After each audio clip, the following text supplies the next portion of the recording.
islahay wada saxiixi kari maaya oo mar walba markaan saxiixnaa bay dhahdeen haddana bal isku noqdo oo mar labaad soo seexa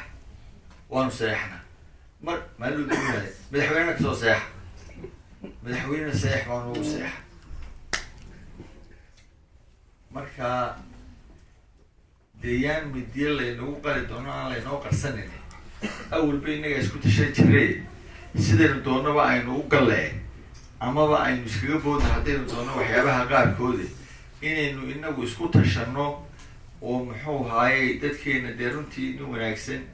iyo nin dheeraynaya iyo nin hamuun badan iyo nin degan intaba waynu leehay marka inaydaan had iyo jeer aanu dhagaha idinkaga soo duulin ninka hamuuntale warkiisu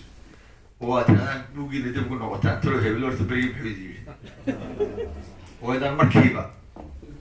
ninka hamuuntale aydaan la boodin taana waxaan filayaa insha allahu biidn illahi kariim waynu xalin doonaa sidii xigmadihii hore aynugu xalinay dalkeena waa ogtihiin intii marka aynu soo marray waxaan afrika iyo dalka qaar ka dhicin baa ka dhacay sidaynu wax isugu dhiibno sidaynu wax isugu ogol lahay waa ogtihiin doorashadii u dambeysay anigu dee dhuun baan ahado maxaa dhuuntu af iyo boqor buu ogtay baa la yidhahdaa dawladdii hore markii aanu ka helay axmed maxamed maxamuud silaaniyo waxaanu kaga helay 8 waxay markii hore ahayd dhowr iyo 10 kun baanu tirsanaynay dabeedna 10 kun bay timid 5 kun bay timid 4 kun bay timid kun markay maraysan shakisannahay ayay 500 timid waa la yaabay war meesha madaxooda ma yaallay ilaa 8 bay timid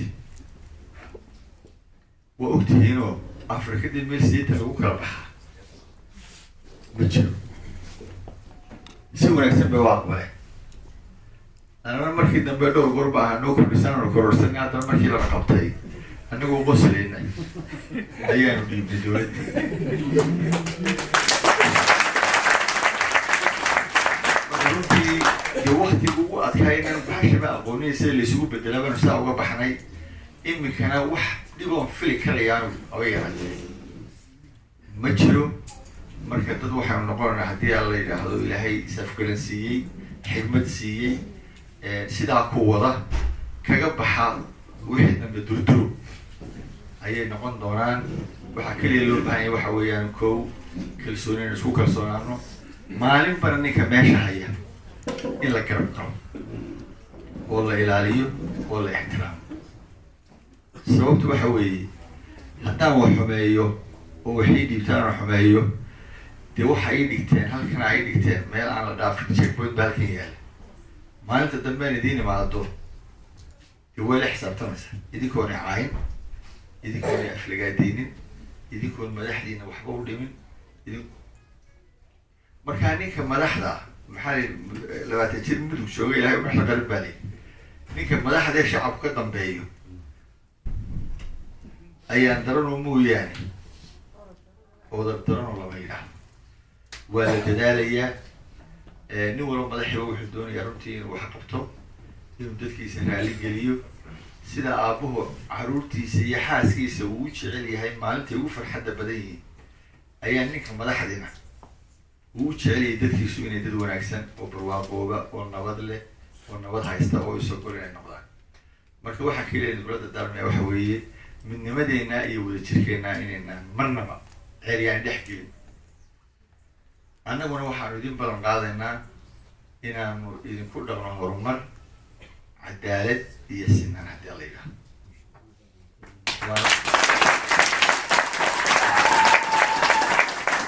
waana waxa keliyahee dawlad ku dhisnaan karto waa cadaalad waxaa idin ballan qaadaynaa khayraadka waddankeena soo socdana aynu filaynaa dee waynu aragnaado wadamadii aynu xaydha berbere uga soo dhoofin jiray maanta inay kilomitr kor u kacaan guryahooda waynu arkayno dadkii dunida dambaabayay guryahooda waa 4 dabo waa denmark waan arkay iyo ingiriiska kuwii batroolka halkay marayaan waa markaystaan marka walaa berdhowta ka yara shirtootay wadadan la marinayo bahalka sasmiga samaynaya waxaan dhirtii buu goynaya وررت واحد يشوف بالتالي سواء كل سكاي سكراب ريسكي يفوق لك صوب حي ماشي جيت كم قرعة أنا اللي بقول قوي وتغير مرتين ما كم مترا يام بين يبلاك اللي دي شيء يعني إذا كان ورك كميرها الوقت صوت دريو يلا كان لقى الصوم هو هاي تورا يوم ورك أنا حلقة وحلقة الحدود هنا كبحسين مركا آدي آد باو مهتسنتين وحان ديار راهن وحي سؤالة أنه وديسان وأنه ديكي جوابنه نو ولا توقع عني صوت والسلام عليكم. يا أبوك بدل أولوك في قصة تجيه والكيس ودوينت أي حفلة اللوجو قبتي مجال كوبنهاجن وسيرك إنها بدها سومالان علي محمد ورن عبد. كان لقى صوت هنو التلفزيون كان قرن كسومالان تي في قرن كسومالان هي مجال كوبنهاجن أي حرون صادر كدنمارك. daddoon dhalinyarina wala u baahan yihiin xuno keega gaad badeed keega gaad markaynu inta cuno dabadeedna wixii su'aala waan qoraya waxaan ku fiiriyaa dabatoosii wassalaamu calaykum hadda wasiirkayeen markii nooga soo jeediyay gabadha waxa weeye marwada ay ka hadlaysay horta intii aan joogay maalinta kaliya luusgalay weyn aan leeyahay ama qiimaan leh waxay maalinta ka hor imid الله ونحمده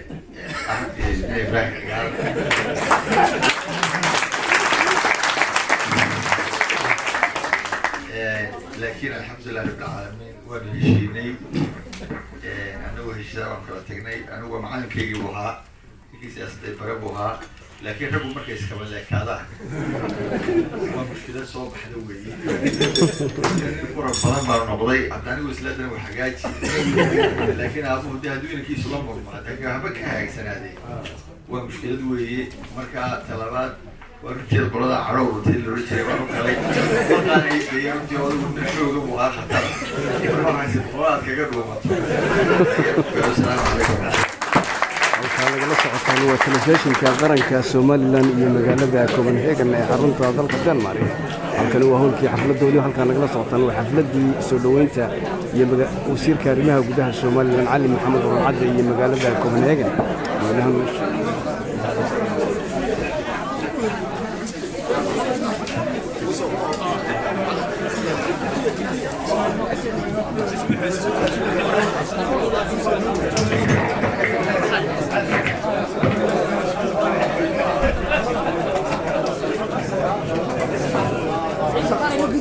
وإنها halkan idinka muuqda waa dad shacabweynaha reer Soomaaliland ee ku dhaqnaa magaalada Copenhagen iyo nawaaxigeeda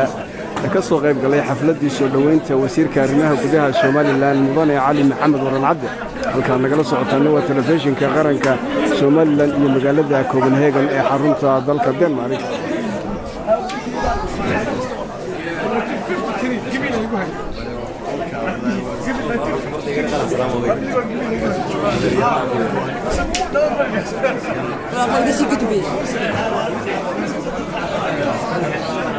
وحاولي ست حناين وقصي سعون دونا برنامجين يدي سؤاله لو يدين لها وزير كريمها جدها Soomaaliland علي محمد ورن عبد وقد بدي سي حد وآخرية آدي الله وقصوعي